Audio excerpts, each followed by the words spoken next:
The Wall, Book One of the Thomas and Alex novels by David Pareda.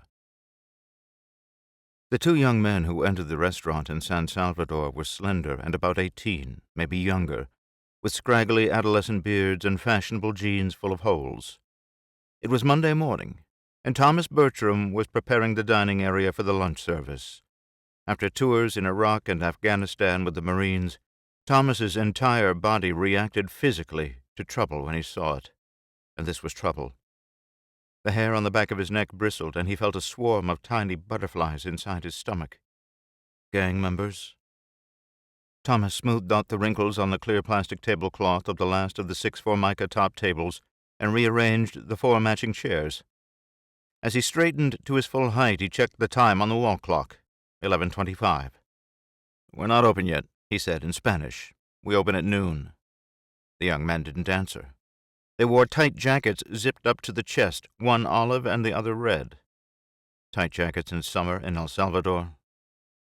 Thomas realized how short and skinny they were when Olive Jacket strolled toward the counter near him. He barely reached Thomas's shoulder. Red Jacket stayed by the door, staring at Thomas. "Man, you're tall," Olive Jacket said as he slid past Thomas. He had a squeaky voice, like a door needing oil. Thomas watched his receding back, wondering what the young men wanted, even though he had a suspicion, which was confirmed when he noticed the tattoo on Olive Jacket's neck sticking out from under his jacket.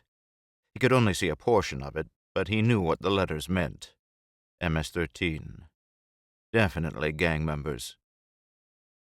Without looking at Thomas or asking permission, Olive Jacket stuck his hand in the square glass jar on the counter next to the register where Thomas and Cecilia kept the candy and pulled out a chocolate bar.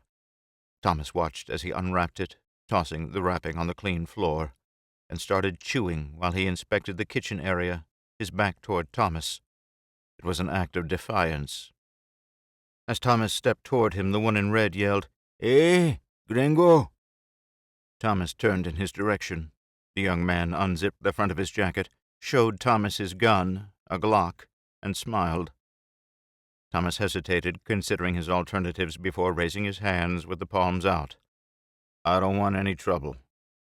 Olive Jacket spun around when he heard Thomas and studied him for a moment. He shook his head as if scolding a child. "Put your hands down, hombre. We're not here to rob you. We're here to help you." Thomas said nothing. He used the opportunity to slip through the open swing door that allowed servers to carry food from the kitchen area to the tables outside. Leaving the door open, he moved closer to the cash register and rested his elbows on the counter, directly across from Olive Jacket, who watched him with a slight smile.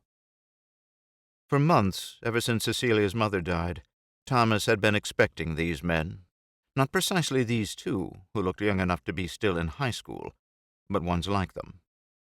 Cecilia's mother, Doña Elena, had been the family protector, and the prime reason he and Cecilia came to El Salvador when she was diagnosed with terminal cancer. Her death left a hollow space in their hearts, and no protection from the gangs.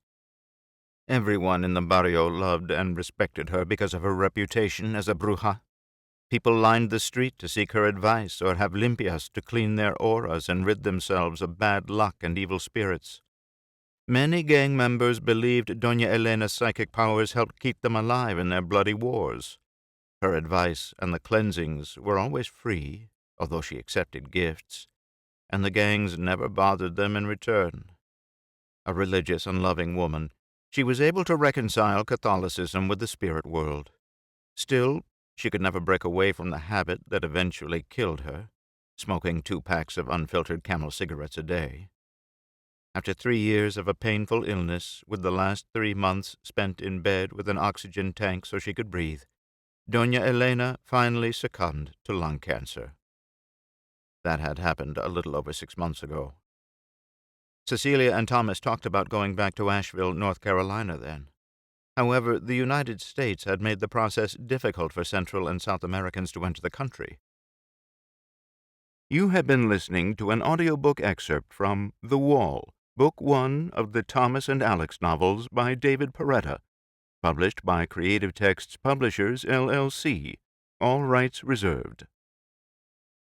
Visit our Creative Texts website at www.creativetext.com to check out all of the other great authors and titles available from the Creative Texts catalog.